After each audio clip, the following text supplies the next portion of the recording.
New Zealand dollar से 40,000 New Zealand dollar सालाना है और रहने का खर्चा 15,000 न्यूजीलैंड डॉलर से 20,000 न्यूजीलैंड डॉलर सालाना है।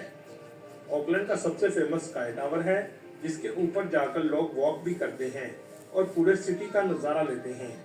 यहाँ आपको एक बात बताना चलूं, आप इस कंट्री में बीज या पौधे नहीं ला सकते क्योंकि यहाँ के लोगों का मानना है आप अगर ऐसा करेंगे तो यहाँ की कुदरती खूबसूरती के लिए आप खतरा बन सकते हैं। इस कंट्री में डॉक्टर भी बहुत पैसा कमाते हैं लेकिन इसके साथ प्लम्बर मजदूर भी डॉक्टर के बराबर पैसा कमाते हैं। ऑकलैंड सिटी की नाइट लाइफ पूरे न्यूजीलैंड में भी बहुत फेमस है। यहाँ के लोग शराब का इस्तेमाल भी बहुत ज्यादा करते हैं। इस सिटी में म्यूजियम भी बड़ी तादाद में मौजूद है। दोस्तों ये ऐसा कंट्री है जो रिटायरमेंट के बाद जिंदगी गुजारने के लिए बेहतरीन जगह है। इस शहर की सबसे फेमस स्ट्रीट क्वीन स्ट्रीट है जहाँ आपको सबसे ज्यादा रौनक नजर आएगी। इस स्ट्रीट में बहुत से शॉपिंग सेंटर भी मौजूद हैं। रात के वक्त इनका नज़ारा देखने लायक होता है। चले अब चलते हैं दूसरी फेमस सिटी जिसका नाम वेलिंगटन है। ये न्यूजीलैंड का कैपिटल भी है तो ये शहर बहुत खूबसूरत है। यहाँ की खूबसूरती का कोई मुकाबला नहीं है। यहाँ आपको जदीद लाइफ तो कम ही नजर आएगी। पुरसुकून फिजा, कुदरत के नज़ारे और सिटी भी साफ सुथरा खूबसूरत नजर आएगा। ये ऑकलैंड से 650 किलोमीटर के फासले पर वाक़या है। ये पूरा शहर बीच के किनारे वाक़या है। इस शहर का आर्किटेक्चर बहुत अलग है जैसा कि आप वीडियो में देख रहे हैं। एक तरफ पहाड़ और दूसरी तरफ खूबसूरत समुद्र का नज़ारा। लेकिन आपको सुनकर हैरानगी होगी, ये न्यूजीलैंड का सबसे खूबसूरत सिटी नहीं है। इससे भी खूबसूरत सिटी आगे हम आपको वीडियो में दिखाएंगे। लेकिन इस शहर में घरों की कीमत बहुत ज़्यादा है। एक 800 स्क्वायर मीटर घर की कीमत 90 करोड़ पाकिस्तानी के बराबर है। यहाँ के लोग जो पहाड़ी के ऊपर हैं, इनके घरों के आगे रोड नहीं जाती। कुछ बिल्डिंग्स के दरमियान में केबल कार लगाई गई हैं जिसके जरिए आप ऊपर अपने घर में जा सकते हैं। इस शहर में आप जब भी आए तो केबल कार जरूर लीजिएगा जो आपको पूरे शहर का खूबसूरत नज़ारा दिखाएगी। इस शहर की कुल आबादी सिर्फ 4 लाख के करीब है। न्यूजीलैंड की पार्लियामेंट बिल्डिंग इसी शहर में मौजूद है जैसा कि आप स्क्रीन पे देख रहे हैं। इस कंट्री में हर 3 साल बाद यहाँ प्राइम मिनिस्टर के इलेक्शन करवाए जाते हैं। चलें अब यहाँ से चलते हैं न्यूजीलैंड के साउथ आइलैंड की तरफ जहाँ दुनिया का सबसे खूबसूरत सिटी आपको दिखाते हैं। वेलिंगटन से आप फेरी पर साउथ आइलैंड जा सकते हैं लेकिन ये सफर आपके लिए यादगार होगा जहाँ आपको नज़ारे देखने को मिलेंगे। क्वींस टाउन में सबसे ज्यादा आपको कुदरती खूबसूरती देखने को मिलेगी लेकिन ये सिटी भी बहुत महंगा है और टूरिस्ट भी बहुत ज्यादा आते हैं। यहाँ बहुत से टूरिस्ट जैकपॉट का भी मजा लेते हैं। दोस्तों इस कंट्री का हर सिटी एक से बढ़कर एक खूबसूरत है। आपको कुदरत की खूबसूरती बहुत ज्यादा नजर आएगी। दोस्तों अगर बात करें वीजे की तो पाकिस्तान में इसकी एम्बेसी मौजूद है। ये कंट्री रिटायरमेंट वीजा भी ऑफर करती है। मेरी गाड़ी है अभी मैंने पता कितनी की स्पीड भगाई है। से जो दिलों के भेद खूब जानता है तमाम व्यूअर्स को अस्सलाम वालेकुम। इसका एरिया इतना बड़ा है कि पूरा यूरोप भी इसमें आ जाए। इसकी पॉपुलेशन 3 करोड़ 60 लाख है। ये आबादी एक ऐसे पैटर्न में रहती है जिसकी मिसाल दुनिया में कहीं नहीं मिलती। यानी 80% आबादी 2 पट्टियों के दरमियान रहती है। दोस्तों हमारे यहाँ बड़ी हकारत से कहा जाता है ये 2 पट्टियों हैं यानी पेंडू हैं, इन्हें क्या पता। हकीकत ये है ये आज भी अगले 20 साल के प्लान पर काम कर रहे हैं। 2040 में खाना काबा और मस्जिद नबवी की तोसी कहाँ तक पहुंच जाएगी। खैमों में रहने वाले सऊदी गैर मुल्कियों के लिए जैसे फ्यूचर सिटी और दुनिया की सबसे ऊंची बिल्डिंग बना रहे हैं। पूरे मुल्क में कोई भी मीठे पानी का दरिया या डैम ना होने के बावजूद आपको मिनरल वाटर की बोतलें हर जगह मिलेंगी और सारा पानी समुद्र के पानी को ट्रीट करके पहुंचाया जाता है। 1 मिनट के लिए लाइट नहीं जाती। होटल की लिफ्ट से लेकर मीना के खेमे तक दिन रात एसी चलते हैं। सहरा में भी 5G चल रहा है। यहाँ तनख्वाह अंग्रेजी महीनों के हिसाब से मिलती है। 2 लाख रुपए इस्लामी महीनों के हिसाब से देना पड़ता है। सऊदीया को 2 हिस्सों में डिवाइड किया जा सकता है। एक पार्ट 2 लाख वाली गाड़ी ले लूंगा। इसका एनवायरनमेंट अलग है। कम बोलने झूठ बोलने से बचते हैं। जेब में मसवाक। हर बंदा नमाज पढ़ने की कोशिश करता है। एक जमात खत्म होती है दूसरी खड़ी हो जाती है। चाहते ना चाहते जुबान अल्लाह के जिक्र से मुअत्तर रहती है। हर मस्जिद में फ्रिज है, लोग पानी जूस के कार्टन यहाँ रख जाते हैं। साल में 1.5 बिलियन लोग खाना काबा का तवाफ करने आते हैं। ना ही रिस्क की कमी होती है, ना ही आटा गायब होता है। ईद के मौका पर रोडों पर खून नजर आता है, ना ही कुर्बानी की खालें। दूसरों की गलतियां नहीं ढूंढते, हर बात में या रब्बी लकल हम्द व शुक्रुलिल्लाह कहते हैं। मस्जिद आप बना सकते हैं, लेकिन मस्जिद का बिल और आलम की तनख्वाह हुकूमत अदा करती है। मौलवी साहब की बेसिक सैलरी 25,000 से 40,000 रियाल तक होती है। इसका शरिया कॉलेज दुनिया के 35 ममालिक में 70,000 हुफ़ाज़ कराम को बिला मुआवजा भेजता है। वो रमजान में तरावी पढ़ाते हैं, रमजान गुजारते हैं, वापस आ जाते हैं। हर साल सैकड़ों टन खजूरें गरीबों में बांटने के लिए भेजते हैं, लेकिन वो पाकिस्तान की इशराफिया खा जाती है।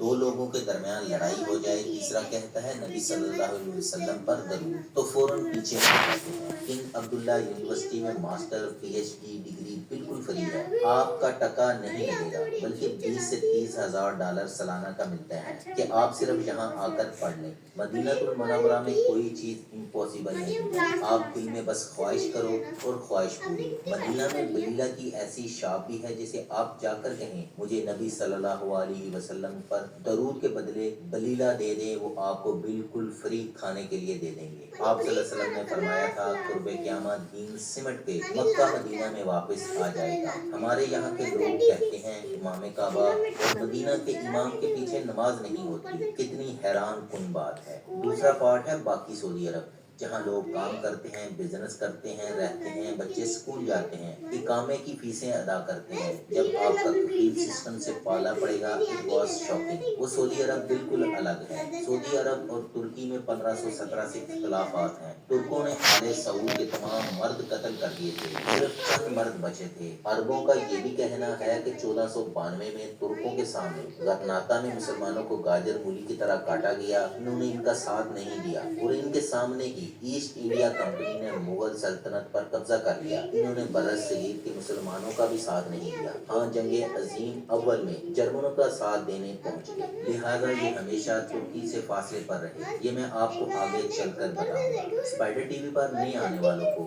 वश के शोकत को भली करया खैर रागले मरहबा जियानो खुशामदीद और वेलकम। सऊदी अरेबिया हमारे मजहबी अकीदत का मरकज है। शाह अब्दुल अजीज सऊदी अरब के बानी है। ये दुनिया की 17वीं बड़ी मईशत है। मुहतरम नाज़रीन, दुनिया के जिस माशरे में हद से ज्यादा दौलत आ जाती है, इसमें बिगाड़ के अमकानात पैदा हो जाते हैं। सऊदी अरब के शहरी 86 साल से मुतमव्वल है। ये दौलतमंदी अब आहिस्ता आहिस्ता माशरे पर अपने असरात छोड़ रही है। आप लेबर वीजा पर जा रहे हैं तो आपके लिए बड़ा मुश्किल हो जाता है। अगर फैमिली रखना चाहते हैं सिर्फ 400 रियाल फी बच्चा टैक्स है। आप अपना बिजनेस किसी कफील के साथ कर रहे हैं तो बड़ा रिस्की है। आपका झगड़ा हो जाए, इंतकाल हो जाए, सब पैसे कफील के पास चले जाते हैं। कोई कुछ नहीं कर सकता। वो कफील तब तक ईमानदार रहता है जब तक आप मिलियन रियाल से नीचे रहते हैं। जिस दिन मिलियन रियाल अकाउंट में आ जाते हैं, इसके ख्यालात तब्दील होने लगते हैं। कई कफील तो ब्लैकमेल भी करते हैं। अगर आप गुस्से वाले हैं तो बड़ा मसला हो सकता है। आप में अना नहीं है, ठंडे मजाज के हैं, तो फिर 20 से 30 साल बड़ी आसानी से गुजार सकते हैं। इसकी नेगेटिव बातें मैंने आपको बता दी हैं। इसके बावजूद मैं आपको प्रेफर करूंगा आपको सऊदी अरब जरूर जाना चाहिए। पता नहीं क्या बात है, यहाँ रिस्क में बहुत बरकत है, चीजें सस्ती हैं, मजदूर के दस्तरखान से खाना खत्म नहीं होता। हर जगह हलाल और खालिस फूड मिलता है। अगर आपको काम आता है,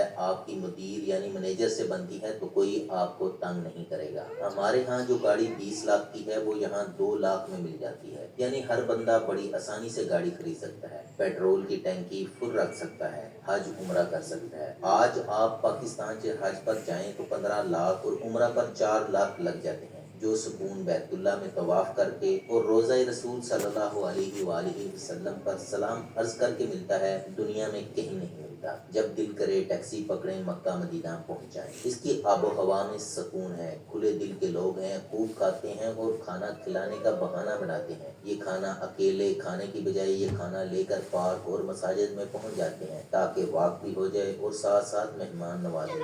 पूरा मुल्क रमजान थीम से रंग जाता है। हर मस्जिद में रोड साइड अफ्तार का इंतजाम होता है। हर शख्स बांटता नजर आएगा। ईद पर घर पर बकरे ज़िबा का रवाज नहीं, पैसे जमा करवा देते हैं। बुचर खाने से ही जानवर ज़िबा होकर गरीब ममालिक में चले जाते हैं। جوائنٹ فیملی والا سین نہیں ہے، ہر شادی شدہ جوڑے نے الگ پورشن پر ہی رہنا ہے۔ یہاں ہزاروں مثالیں موجود ہیں کہ بیوی نے ہی اپنے شوہر کی دوسری شادی کروائی۔ ان کی خوراک میں آج بھی ہر وہ چیز شامل ہے جس کا ذکر اسلام میں ملتا ہے، مثلاً زیتون، انجیر، کھجور، شہد، دودھ وغیرہ۔ انہوں نے آج تک اپنے پرانے کلچر کو محفوظ رکھا ہوا ہے۔ ہمیں پرانے کلچر کو محفوظ رکھنے کی ضرورت اس لیے نہیں، وہ پچھلے 75 سالوں سے وہی چل رہا ہے۔ ہمارے ہاں اردو میں جب ارطغرل ڈرامہ چلا تو لوگوں نے ترکوں کو فرشتے سمجھنا شروع کر دیا، اور کئی تو اپنی زندگی کی تمام جمع پونجی لے کر ترکی پہنچ گئے، لیکن جب ان کا اصلی ترکوں سے پالا پڑا تو سب کچھ لٹ چکا تھا، کیونکہ ترکی میں غیر ملکیوں سے سالانہ تقریباً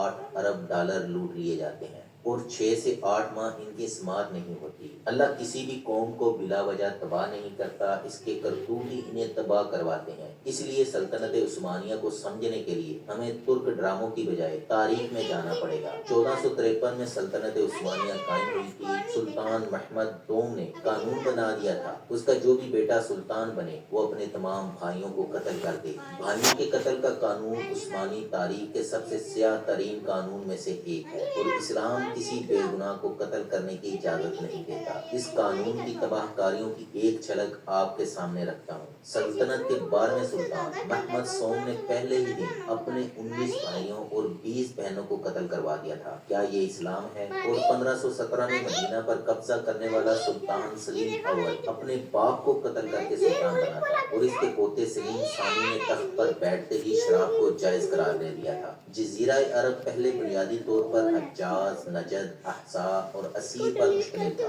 اور ہر ریاست کا الگ الگ حکمران ہوتا تھا۔ 16ویں صدی میں ترکوں نے مکہ اور مدینہ پر قبضہ کیا تھا۔ پہلے مسجد نبوی میں سلیمانی مسلح بنایا اور خانہ کعبہ میں 4 مسلح بنا دیے۔ ہر فرقے کا امام خانہ کعبہ کی ایک دیوار کے سامنے اپنی اپنی جماعت کرواتا۔ ان کے پیروکار اپنے امام کے پیچھے الگ الگ نمازیں پڑھتے، یعنی 4 مسلوں کی ابتدا جہاں سے ہوئی، اس نے امت مسلمہ کو تقسیم کر دیا۔ حجاز صوفیوں کے قبضے میں تھا۔ افندی صوفی اماموں نے قرآن کو پرنٹ اور اس کا ترجمہ کرنے کو حرام قرار دے دیا۔ مسجدوں کی بجائے دربار آباد ہونے لگے، وہاں صوفی رقص کی محفلیں جمنے لگی۔ اس سے پورے عالم عرب میں اضطراب پھیل گیا۔ یہ کون سا نیا مذہب ترک لے کر آگے ہیں؟ شیخ محمد بن عبد الوہاب عرب کے بہت بڑے عالم تھے۔ انہوں نے ترکوں کے دین اکبری کو عوام کے سامنے ایکسپوز کرنا شروع کیا۔ ان کی باتیں عربوں کے دلوں میں تیر ہو رہی تھیں۔ ان کا نام تھا محمد، اس کا بہت بناتے تو ہم بھی ہوتا، لیکن انہوں نے ان کے والد عبد الوہاب کے نام سے وہابی کہنا شروع کر دیا۔ صوفیوں سے جب قرآن و سنت سے اس عمل کی دلیل مانگتے، یہ کہتے یہ وہابی ہے۔ محمد بن سعود نے سن 1744 میں ان کی معیت میں سلطنت عثمانیہ سے علیحدگی اختیار کر لی، اور امارت درعی کے نام سے ایک مملکت قائم کی۔ نمان چلے تاریخ کی پہلی سعودی ریاست تھی۔ پمپ پہ جانا، ثانی نے 1818 میں درعی پر حملہ کر کے شاہ کو پمپ دیکھتے ہیں انکل کے لیے کو بل لینے ہیں۔ اماموں کو گرفتار کر لیا اور قیدی بنا کر استنبول لے گئے، اور بائک انہیں لے نکالو، جا کر آیا صوفیہ بائک کے نکالو نا، میں آ رہا ہوں، ساتھ ادھر سے چلیں گے گیٹ 1 والی سائڈ سے۔ لٹکائے رکھی گئی اور جشن منایا جاتا رہا۔ ترکوں نے آل سعود کے تمام مرد قتل کر دیے، صرف چند مرد بچے تھے۔ چابی میرے پاس ہی ہے۔ اور سلفی علماء کے قتل نے عرب قبائل کے دلوں میں ترکوں کے لیے مزید نفرت بڑھی۔ تھوڑے ہی عرصے بعد دوسرے قبائل اور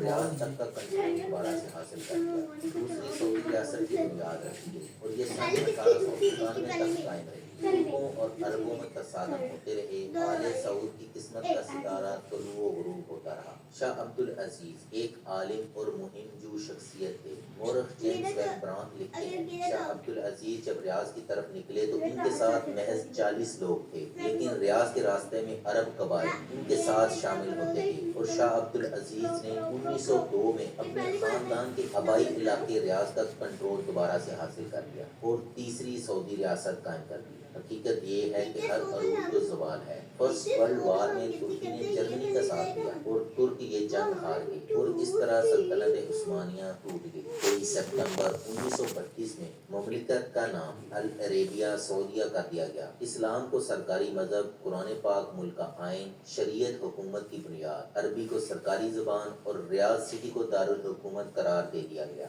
مملکت میں اسلامی حدود نافذ کی گئیں، 4 مسلح ختم کر دیے گئے، امام کعبہ काबा को मकाम इब्राहिम पर खड़ा किया गया। सऊदियों का कहना है कि अल्लाह ने इसका इनाम हमें ये दिया। 1938 में अचानक एक कुएं से इतना तेल निकला जिस पर पेट्रोलियम कंपनी के माहिरीन ढंग रह गए। तेल की दरियाफ्त से सऊदी इकॉनमी बूस्ट कर गई। पाकिस्तान, इंडिया, बांग्लादेश से लेबर धड़ाधड़ सऊदीया पहुंचे। ये लोग तमाम बंदरगाह वाला रास्ता इस्तेमाल करके तमाम से रियाज, वहाँ से ताइफ, फिर मक्का, फिर जद्दा और मदीना पहुँचते रहे। इसलिए ये बहुत ज़्यादा आबाद होने लगा। आबादी 3 गुना बढ़ गई। आज मुल्क की 80% आबादी इसी पट्टी पर आबाद है। रियाज शहर की आज आबादी 70 लाख, 50 लाख जद्दा, 22 लाख मक्का, 16 लाख मदीना की आबादी है। सऊदी पॉपुलेशन में 90% अरब नस्ल, 4.1 million Indian, 2.7 million Pakistani, 2.5 million Bengali और 1 मिलियन फिलिपीनी है।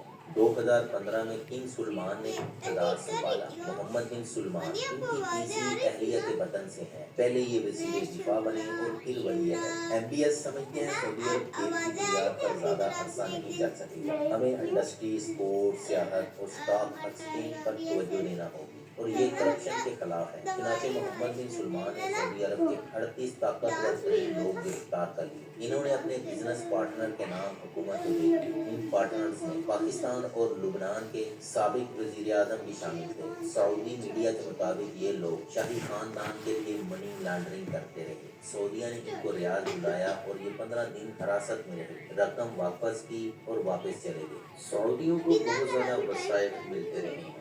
शहजादा मोहम्मद बिन सलमान ने आते ही सऊदी जवानों को हुकूमत के वजीफे की अफ्यून बंद कर दी और इन्हें हुनर सीखने पर लगाया ताकि वो मुल्की मईशत में अपना हिस्सा डालें। नौजवान तबका वजीफा बंद होने पर खुश तो नहीं है, लेकिन इसी पॉलिसी का फायदा ये हुआ है कि अब सऊदी नौजवान भी टेक्निकल ट्रेड की जॉब्स में नजर आना शुरू हो गए।